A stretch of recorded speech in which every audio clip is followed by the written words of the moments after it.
Assalamualaikum warahmatullahi wabarakatuh. Selamat datang kembali di channel Hikmah Misteri. Dan tentunya masih bersama saya Mas Nara. Apa kabar kalian semua? Semoga selalu baik-baik saja, sehat badannya, dilimpahkan rezekinya, dan dihindarkan dari segala mara bahaya. Amin. Di kesempatan kali ini saya akan menceritakan sebuah cerita horor dengan judul Hilangnya Pisang Suamiku. Melanjutkan dari part kemarin. Oke, seperti biasa sebelum ke ceritanya, bagi kalian yang belum subscribe channel ini, silahkan bisa subscribe dulu dan aktifkan lonceng notifikasinya agar kalian tidak ketinggalan cerita dari channel Hikmah Misteri yang akan selalu menggetarkan hati kalian. Oke, terima kasih. And so, get ready to be haunted.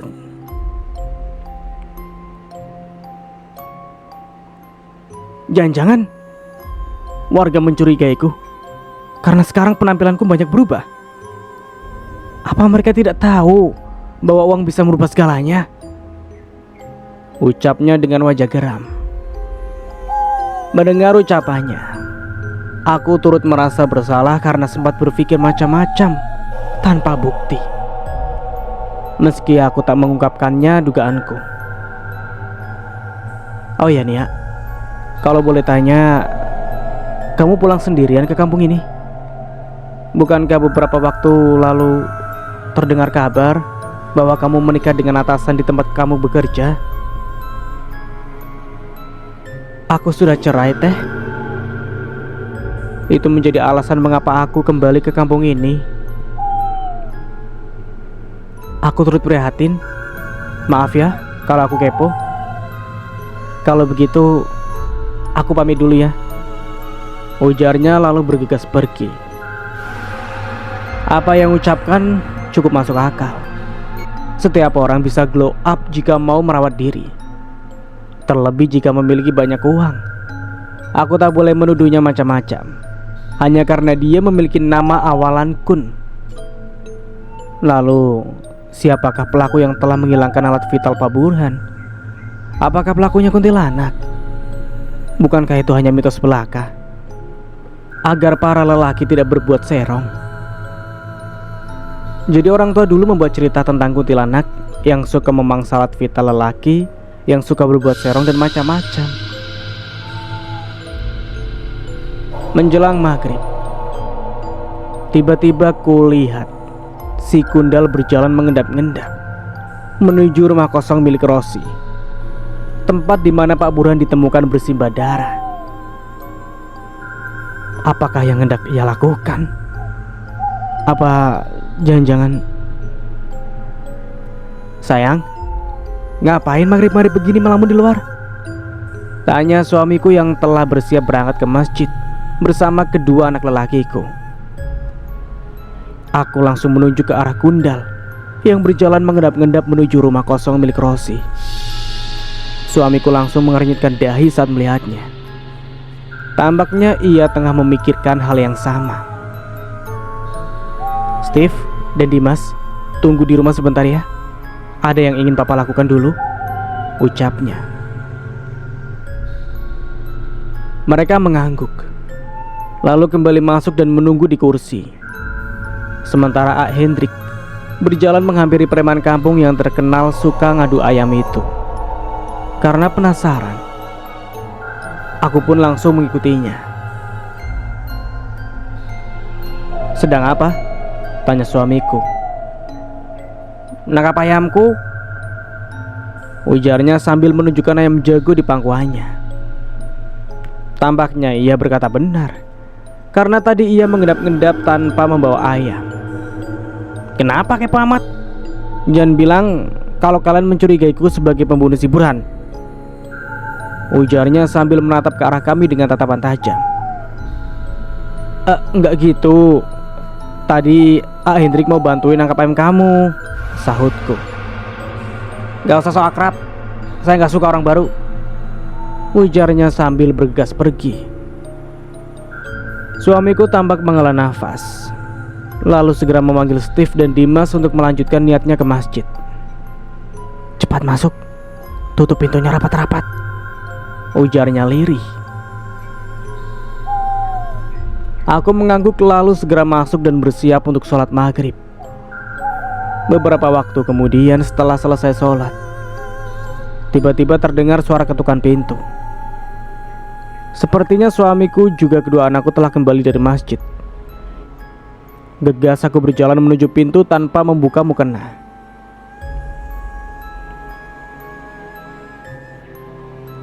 Tumben cepat sekali pulangnya. Belum selesai aku berkata, tiba-tiba mataku seakan hendak melompat dari tempatnya saat kulihat Pak Burhan berdiri di depan pintu. "Lina, ikuti saya," ujarnya hingga membuat seluruh tubuh ini bergetar hebat. Mulut ini langsung kemat-kamit membaca ayat kursi. Meski seluruh tubuh bergetar disertai detak jantung yang berdegup sangat cepat. "Lina, jangan takut, ikuti saya," ujarnya. Aku langsung berteriak sekencang mungkin karena sudah tak sanggup menahan rasa takut yang meronta-ronta di dalam dada. Lelaki yang wajahnya dipenuhi luka lebam itu menyeringai, lalu menunjukkan tetesan darah yang terus mengalir di balik kedua kakinya. Kepalaku tiba-tiba terasa sakit. Selain itu, tiba-tiba pandanganku terasa buram. Setelah itu aku pun tak ingat apapun. "Sayang, bangun. Sayang." Terdengar sebuah suara disertai sentuhan lembut di pipiku. Aku langsung membuka mata lalu kulihat diriku tengah terbaring di tempat tidur. Tampak suami juga kedua anakku tengah menatapku dengan tatapan bingung. "Mama, kenapa? Jangan membuat Dimas cemas. Steve juga cemas sama Mama." "Kamu tadi kenapa tidur di depan pintu? Mana masih pakai mukena lagi?" "Steve dan Dimas masuk ke kamar dulu ya. Mama mau bicara sama Papa." Mereka mengangguk lalu segera meninggalkan kami. Tadi ada yang mengetuk pintu. Lalu pas dibuka ternyata itu arwah Pak Burhan. Astagfirullah. Masa iya? Iya. Aku gak berhalusinasi. Dia sangat nyata. Dia meminta aku untuk mengikutinya ke rumah kosong itu. "Udah, ayo kita ke rumah itu. Siapa tahu ada petunjuk." "Jangan sekarang ah, serem. Besok pagi aja," sahutku. "Baiklah, kalau begitu ngomong-ngomong, mau bakso nggak?" "Boleh. Beli bakso di mana?" "Di warung Pak Kuncoro," sahutnya. Aku mengangguk. Setelah itu segera bersiap-siap lalu mengajak anak-anak. "Hore!" Kedua anak berusia 9 tahun itu tampak bersorak gembira. Setelah itu kami bergegas masuk mobil lalu meluncur. "Cuma jajan bakso aja pakai mobil segala," ujar Dimas sambil tersenyum. "Karena kalau pakai motor sudah gak muat," sahut suamiku. Kami semua langsung tertawa. Hingga tidak lama setelah itu kami pun tiba di sebuah warung bakso yang terletak di samping jalan. "Penuh banget warungnya," ucapku. "Itu berarti baksonya enak," ucap Hendrik. Setelah itu kami bergegas menuju warung tersebut. "Ramai banget warungnya, Pak," sapaku pada Pak Kuncoro. "Iya, Lin, mau beli bakso atau mie ayam?" tanyanya. Aku langsung melirik ke arah suami juga kedua anakku. "Bakso dicampur," sahut mereka serentak. "Makan di sini?" Lelaki berusia sekitar 40 tahun itu kembali bertanya. "Iya, makan di sini." "Ngomong-ngomong, istrinya kemana?" tanyaku saat menyisir seluruh area warung. Di sananya tampak beberapa karyawan yang membantunya. Biasanya istri Pak Kuncoro selalu menemaninya berjualan. "Lagi pulang kampung dia," sahutnya santai. Setelah kami tunjukkan sebuah meja kosong di paling sudut karena hampir semua meja telah penuh. Setelah lumayan lama menunggu, akhirnya pesanan kami pun tiba. Aroma bakso tercium hingga menggugah selera. Namun, tiba-tiba kulihat wajah Steve memucat disertai ekspresi terkejut dan ketakutan. Aku langsung memberikan ponsel dan memintanya mengetik apa yang ia lihat tanpa harus menyebutkannya. Steve mengangguk, lalu meraih ponsel dari tanganku lalu mulai mengetik sesuatu. Seketika mataku langsung membelalak saat membaca apa yang ia ketik. "Ah, kita harus pulang. Nanti aku ceritakan di rumah." "Apa alasannya?" bisikku pada Hendrik. Ia mengangguk. Lalu setelah itu aku juga membisikkan hal tersebut pada Dimas. "Pak," aku melambaikan tangan pada Pak Kuncoro. "Iya Lin, ada apa?" tanyanya. Tiba-tiba kami ada keperluan mendadak. Boleh nggak minta tolong baksonya dibungkus?" Aku sengaja melakukannya agar tak membuatnya tersinggung atau merasa curiga. Setelah bakso tersebut dibungkuskan, kami langsung meluncur meninggalkan warung itu. "Baksonya mau diapakan?" tanya Hendrik. "Stop sebentar," ujarku. Ia langsung menghentikan mobil, lalu aku segera keluar dan membuang semua bakso itu ke selokan. "Sebenarnya ada apa?" tanyanya dengan wajah penasaran setelah aku kembali ke mobil. "Steve sayang, ceritakan semuanya ya. Steve jangan takut," ucapku lirih sambil mengelus rambutnya. "Tadi aku melihat ada sesosok makhluk menyeramkan yang pipis ke bakso kita." Dimas dan Hendrik tampak bergidik, lalu menampakkan ekspresi mual saat mendengar apa yang diucapkan Steve. "Bukankah Steve sudah diajak ke tempat Kiai Abdullah untuk ditutup mata patinya?" tanya Hendrik. "Kita ambil hikmahnya saja. Setidaknya kita bisa terhindar dari sesuatu yang menjijikan." Setelah itu, kami semua bergegas pulang karena sudah tak memiliki selera untuk makan apapun. Setibanya di rumah, tiba-tiba kulihat sekelebat bayangan wanita berjalan menuju belakang rumah kosong milik Rosi yang awalnya direncanakan untuk dijadikan konveksi. Tempat itu pula menjadi saksi bisu tragedi hilangnya alat vital Pak Burhan. "Pak, tante itu melambaikan tangan padaku," ucap Steve tiba-tiba sambil menunjuk ke rumah itu. "Siapa? Gak ada siapa-siapa di sana," ujar Hendrik sambil bergegas mengajak kami semua masuk. Aku tak bisa melihat jelas siapa wanita itu. Aku hanya melihat sekelebat bayangannya. Setelah itu kami semua memutuskan untuk sholat isya berjamaah. Lalu setelah itu masuk ke kamar masing-masing. "Sayang, mikirin apa sih?" tanya Hendrik setelah kami masuk kamar. "Sebenarnya tadi aku juga melihat sekelebat bayangan wanita." "Udah ya, jangan mikirin hal yang macam-macam. Malam ini adalah malam pertama kita," bisiknya. Aku tersenyum dan pasrah saat ia melakukan semua hal yang terlewat selama beberapa malam. Kami saling bertatapan hingga wajah tampan itu seketika menghipnotis dan membuatku melupakan segala hal yang tadi mengganggu pikiranku. Malam itu adalah malam yang sangat indah bagi kami.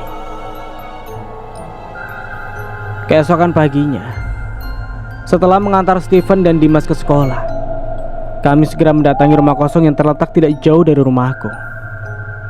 Kebetulan suasana sekitar tengah sepi. Kami mengelilingi rumah itu hingga tiba-tiba kami berdua terkejut saat melihat sesosok lelaki yang membuka gorden rumah itu. "Lewat pintu belakang," ujarnya dengan wajah datar hingga membuatku ingin berteriak sekencang mungkin karena ketakutan. Namun aku mencoba menahan perasaan itu. Setidaknya ada Hendrik di sampingku. "Kenapa? Kamu lihat apa?" tanya Hendrik yang tampaknya tak bisa melihat penampakan arwah Pak Burhan. "Sayang, lihat itu." Aku segera memalingkan wajahnya agar melihat sosok Pak Burhan yang sejak tadi berdiri menatap kami tanpa ekspresi. "Ada apa?" ia kembali bertanya, karena tampaknya ia tak melihat apapun. Lalu aku segera mengajaknya menuju pintu belakang sesuai petunjuk Pak Burhan. Rupanya pintu belakang tidak terkunci. Jadi kami bisa langsung masuk. Setibanya di dalam, aroma anjir disertai bau busuk menyatu dan menyeruak dari dalam. Seketika bulu kuduku langsung meremang saat berada di dalam rumah itu. Ada darah, ucapnya sambil menuju ke lantai. Tampak bercak darah di sekitar pintu belakang, seolah ada yang diseret keluar. Lalu tiba-tiba kulihat arwah Pak Burhan melambaikan tangannya seolah memberi kode agar aku mendekatinya. Sekuat tenaga aku berusaha untuk tidak takut. Tetapi tetap saja seluruh tubuh ini bergetar hebat. Berbeda dengan suamiku, ia tampak tak melihat apapun, tetapi ia tampak sangat penasaran tanpa rasa takut. Kulangkahkan kaki ini mendekati suamiku yang semakin dekat dengan tempat arwah Pak Burhan berdiri mematung. Tiba-tiba kami berdua terhenyak saat melihat pakaian dalam wanita yang berceceran di lantai. Loh, kok ada pakaian dalam wanita? Ujarku sambil hendak meraih benda yang berceceran di lantai. Namun tiba-tiba Hendrik menghentikanku. Stop, jangan dipegang. Selain menjijikan, nanti sidik jari kamu ada di sana, ujarnya. Lalu sekarang bagaimana? Tanyaku. AA mau telepon polisi yang sedang menangani kasus ini. Kebetulan saat itu ia sempat memberikan nomor teleponnya karena rumah kita paling dekat dengan TKP. Setelah itu kami keluar. Lalu suamiku mulai menelpon polisi tersebut. Lumayan lama kami menunggu, karena memang tempat tinggal kami terpencil dan dikelilingi hutan dan perkebunan karet milik perhutani. Sambil menunggu polisi datang, kami melaporkan semuanya pada Pak RT dan pihak keluarga Pak Burhan. Setelah beberapa jam kemudian, terdengar suara mobil polisi datang ke rumah kami. Lalu aku segera keluar mengikuti suamiku yang menyambut kedatangan mereka. Tampak beberapa orang polisi reskrim membawa seekor anjing pelacak. Setelah itu, suamiku langsung menceritakan semuanya dan mengajak mereka untuk masuk ke rumah itu. Tiba-tiba anjing yang dibawa polisi itu malah berontak dari ikatan yang digenggam salah satu dari pria polisi itu setelah mencium aroma pakaian dalam yang berserakan. Lalu anjing tersebut malah berlari menuju kebun terbengkalai tidak jauh dari rumah itu. Tampak beberapa polisi mengejar anjing itu.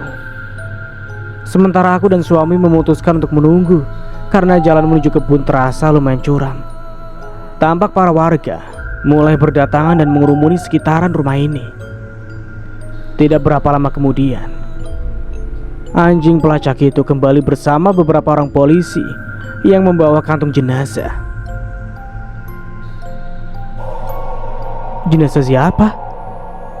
Tanyaku pada Hendrik sambil menunjuk kantung jenazah yang mereka bawa.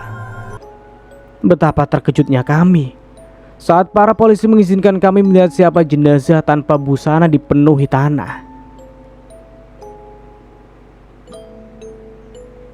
Dia Bu Sasmita, istri dari Pak Kuncoro, ucapku. Selain jenazah tersebut, polisi juga menemukan sarung tangan karet yang berlumuran darah. Tampaknya pelaku menggunakan sarung tangan saat melakukan aksinya agar tidak meninggalkan sidik jari. Kemarin saya sempat melihat si Kundal berjalan mengendap-endap menuju ke tempat ini, ujar Bu Imas. Sebenarnya aku pun berniat mengatakan hal tersebut, tapi keburu keduluan olehnya. Menurut saya, pelakunya Pak Kuncoro. Soalnya saya sempat melihat daging aneh yang mirip alat vital pria di dalam kuah baksonya. Saya mengetahuinya karena saat itu saya diam-diam berniat untuk mengambil sendiri kuah bakso ketika Pak Kuncoro dan karyawannya tengah sibuk melayani pembeli, ujar Pak Dudung. Setelah itu, polisi melakukan penyelidikan lanjutan dan kembali membawa si Kundal dan Pak Kuncoro ke kantor polisi. Keesokan harinya, si Kundal kembali pulang. Sementara Pak Kuncoro ditetapkan sebagai tersangka. Berita tentang kejadian tersebut membuat kampung kami viral. Bahkan kasus tersebut ditayangkan di televisi setelah beberapa hari penangkapan. Melalui berita televisi, kami mengetahui pengakuan Pak Kuncoro tentang alasan ia membunuh istrinya juga Pak Burhan. Rupanya semuanya terjadi karena perselingkuhan. Ia mengaku bahwa saat itu ia melihat chat mesra istrinya dan Pak Burhan di ponsel istrinya. Lalu ia juga menemukan chat Pak Burhan yang mengajak istrinya untuk janjian bertemu di rumah kosong ini. Maka malam itu ia pura-pura tidur, padahal sebenarnya ia telah merencanakan pembalasan untuk dua sejoli itu. Selain menganiaya Pak Burhan, Pak Kuncoro juga memutilasi alat vitalnya dan ia jadikan sebagai campuran dalam kuah bakso. Setelah kasus pembunuhan dan pesugihan warung Pak Bakso Kuncoro juga akhirnya bisa terbongkar. Saat mengetahui semua itu, para warga tampak mual karena banyak di antara mereka yang terlanjur menyantap bakso tersebut. Untunglah aku sak keluarga tak jadi menyantap bakso tersebut malam itu. Meski demikian, tetap saja aku merasa mual saat membayangkannya. Atas perbuatannya, Pak Kuncoro dijatuhkan hukuman seumur hidup. Semoga saja setelahnya tak ada lagi orang yang melakukan perbuatan keji seperti yang dilakukannya. Setelah hari itu, banyak lelaki yang bisa bernafas lega. Karena awalnya banyak orang mengira di kampung kami ada sesosok kuntilanak penghilang alat vital. Kini, setelah semua misteri telah terpecahkan, kampungku kembali ramai. Para warga tak takut lagi meronda. Para pemuda juga tak takut untuk nongkrong bersama teman-temannya. Suatu hari, kampung kami didatangi seorang warga baru yang membeli kebun terbengkalai tidak jauh dari rumahku. Mereka mendirikan rumah juga bangunan yang akan dijadikan konveksi. Hal tersebut membuat banyak lapangan pekerjaan. Karena awalnya warga kampung ini selalu merantau untuk mencari pekerjaan. Perlahan pembangunan di kampungku semakin padat. Banyak kebun terbengkalai yang dibeli lalu dibangun rumah. Banyak rumah kosong yang dijadikan kontrakan. Aku turut senang karena kini daerah tempat tinggalnya menjadi ramai dan tak semencekam dulu. Meski begitu, aku memutuskan untuk tetap tidak menjual kebun pisangku. Meski banyak orang yang menjual kebunnya kepada para pendatang, aku memutuskan untuk tetap mempertahankannya, untuk mengenang perjuangan kedua orang tuaku untuk merawat kebun tersebut. Sementara itu, usaha suamiku yang berada di desa sebelah juga semakin maju. Ia memutuskan untuk membuka cabang pabrik keripik pisang di kampung ini. Sejak banyaknya lapangan pekerjaan, banyak warga dari desa lain berduyun-duyun pindah ke kampung ini untuk menjadi penghuni baru. Bahkan selain itu, banyak orang yang membangun deretan rumah kontrakan untuk para pekerja. Melihat banyak orang di kampung ini, aku jadi ingin kembali berjualan es pisang hijau dan aneka gorengan. Pasti bakalan laku keras, ujarku pada Hendrik. Gak usah lah sayang, takut kamu kecapean. Biar saja yang mencari nafkah, ujarnya sembari membelai rambutku dengan lembut. Suamiku itu memang sosok yang sempurna. Dia ganteng, romantis, pekerja keras, dan bertanggung jawab. Rasanya aku semakin tergila-gila padanya. Sayang, aku lapar nih. Jajan bakso ke warung Mang Kumis yuk, ajaknya. Saat mendengar ucapannya, tiba-tiba aku merasa mual lalu berlari ke kamar mandi. Berkali-kali aku mengeluarkan isi perut. Entah mengapa rasanya mual saat mendengar Hendrik mengajak makan bakso. Apa mungkin karena aku masih terbayang-bayang bakso Pak Kuncoro yang menggunakan alat vital sebagai bahan penyedap kuahnya. Aku kembali bergidik saat mengingat hal tersebut. Kamu kenapa? Tanyanya dengan wajah cemas. Aku nggak tahu. Rasanya mual dan pusing. Ngomong-ngomong, sejak menikah sepertinya kamu belum pernah datang bulan ya? Tanyanya. Iya juga. Sepertinya sudah telah 1 bulan lebih, sahutku. Untuk memastikannya, aku membeli tes pack hingga keesokan paginya. Saat melihat 2 garis merah itu, aku langsung memperlihatkan pada Hendrik. Saat mengetahui hal tersebut, ia tampak sangat senang. Makasih ya sayang, ujarnya sambil mengecup keningku. Mama kenapa pak? Tanya Steven. Kalian berdua akan memiliki adik, sahut Hendrik. Hore, aku punya adik.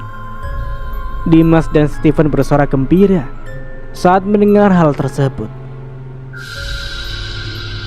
Tetaplah menjadi orang baik, meski ujian banyak menghampiri. Percayalah, setiap kesabaran akan selalu berbuah manis. Dan cerita pun selesai. Semoga kita bisa mengambil hikmahnya dari cerita di atas. Ambil sisi positifnya dan buang sisi negatifnya. Dan tentunya dari saya mohon maaf bila ada salah kata atau dalam penyampaian cerita. Akhir kata, wassalamualaikum warahmatullahi wabarakatuh. Sampai jumpa di video berikutnya.